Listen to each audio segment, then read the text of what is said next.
The Index of Economic Freedom is an annual index and ranking created by the Heritage Foundation and the Wall Street Journal in 1995 to measure the degree of economic freedom in the world's nations. The creators of the index took an approach similar to Adam Smith's in The Wealth of Nations, that basic institutions that protect the liberty of individuals to pursue their own economic interests result in greater prosperity for the larger society. 2015 Key, AA Free, AA Mostly Free, AA Moderately Free, AA Mostly Unfree, AA Repressed. 2014 Key, AA Free, AA Mostly Free, AA Moderately Free, AA Mostly Unfree, AA Repressed. 2014 Ranking with more attributes. The following table contains more attributes. The whole table is available in XLS format at the Heritage Foundation website. 2012 and 2013 rankings, Key, AA Free, AA Mostly Free, AA Moderately Free, AA Mostly Unfree, AA Repressed. Historical rankings. Method. The index's 2008 definition of economic freedom is the highest form of economic freedom provides an absolute right of property ownership, fully realized freedoms of movement for labor, capital, and goods, and an absolute absence of coercion or constraint of economic liberty beyond the extent necessary for citizens to protect and maintain liberty itself. The index scores nations on 10 broad factors of economic freedom using statistics from organizations like the World Bank, the International Monetary Fund and the Economist Intelligence Unit. Business freedom. Business freedom is a quantitative measure of the ability to start, operate, and close a business that represents the overall burden of regulation as well as the efficiency of government in the regulatory process. Trade freedom. Trade freedom is a composite measure of the absence of tariff and non-tariff barriers that affect imports and exports of goods and services. Different imports entering a country can, and often do, face different tariffs. Monetary freedom. Monetary freedom combines a measure of price stability with an assessment of price controls. Both inflation and price controls distort market activity. Price stability without microeconomic intervention is the ideal state for the free market. Government size spending. This component considers the level of government expenditures as a percentage of GDP. Government expenditures, including consumption and transfers, account for the entire score. Fiscal freedom. Fiscal freedom is a measure of the tax burden imposed by government. Property rights. The property rights component is an assessment of the ability of individuals to accumulate private property, secured by clear laws that are fully enforced by the state. Investment freedom. In an economically free country, there would be no constraints on the flow of investment capital. Individuals and firms would be allowed to move their resources into and out of specific activities internally and across the counter-Euro unregistered trademark S borders without restriction. Financial freedom. Financial freedom is a measure of banking efficiency as well as a measure of independence from government control and interference in the financial sector. Freedom from corruption. Corruption erodes economic freedom by introducing insecurity and uncertainty into economic relationships. The higher the level of corruption, the lower the level of overall economic freedom and the lower a counter-Euro unregistered trademark S score. Labor freedom. The labor freedom component is a quantitative measure that looks into aspects of the legal and regulatory framework of a counter-Euro unregistered trademark S labor market. The 10 factors are averaged equally into a total score. Each one of the 10 freedoms is graded using a scale from 0 to 100, where 100 represents the maximum freedom. A score of 100 signifies an economic environment or set of policies that is most conducive to economic freedom. The methodology has shifted and changed as new data and measurements have become available, especially in the area of labor freedom, which was given its own indicator spot in 2007. Meaning, the Heritage Foundation reports that the top 20% on the index have twice the per capita income of those in the second quintile, and 5 times that of the bottom 20%.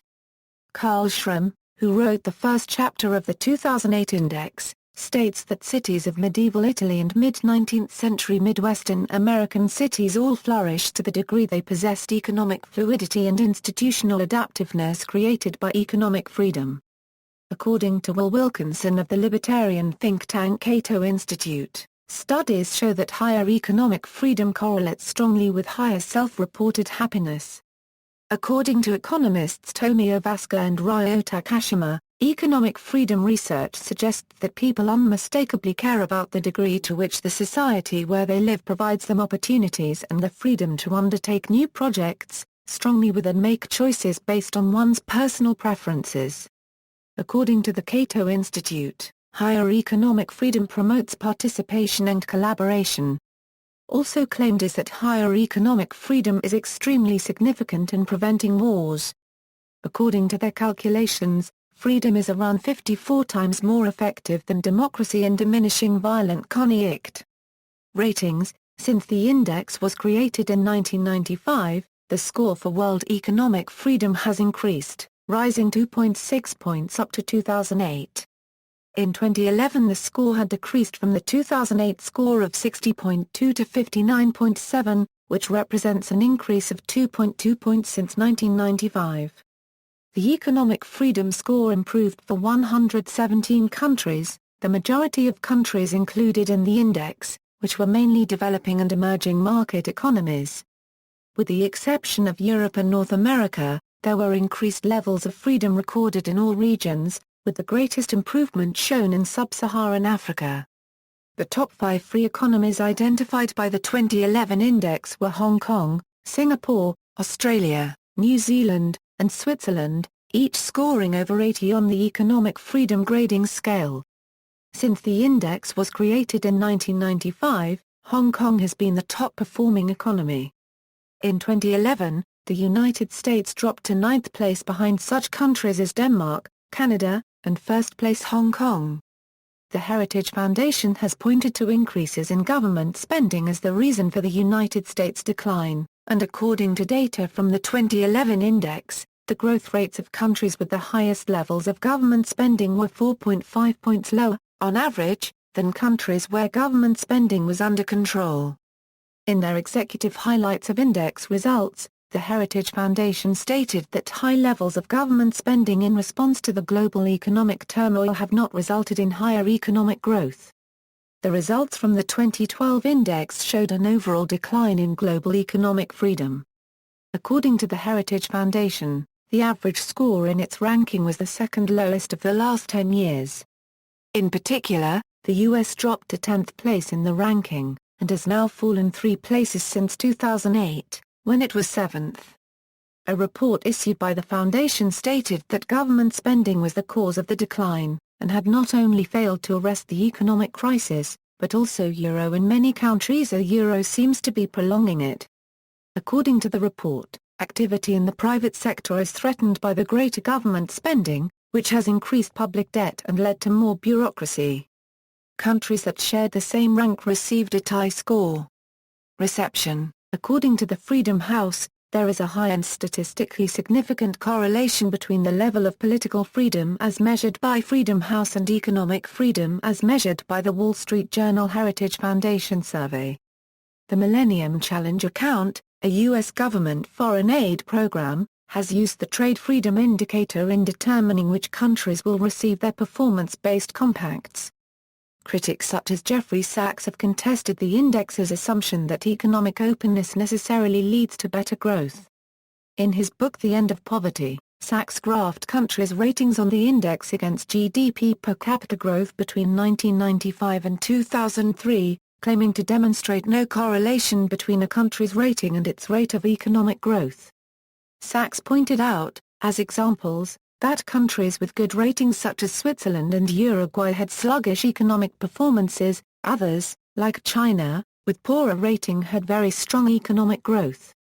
The UAE questioned the rating of their country's economic freedom in 2008, comparing its middling rating with the high rating they had received from other indicators such as Transparency International and Moody's. They also argued that the report is unreliable, because its methodology had changed twice in the last 2 years.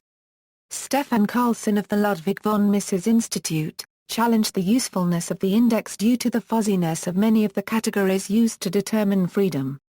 John Miller roundly criticizes the index, writing in dollars and cents, in the hands of the Wall Street Journal and the Heritage Foundation, Washington's foremost right-wing think tank. However, an economic freedom index merely measures corporate and entrepreneurial freedom from accountability.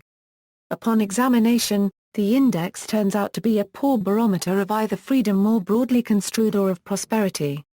According to Left Business Observer, the index has only a 33% statistical correlation with a standard measure of economic growth, GDP per capita.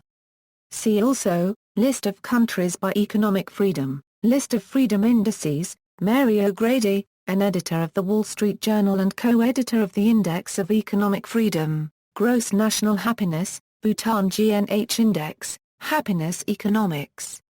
References. External links, 2014 Index of Economic Freedom 2014 Index of Economic Freedom, Index of Economic Freedom from the Heritage Foundation, Index of Economic Freedom in the 50 States from the Mercatus Center, List of Global Development Indexes and Rankings.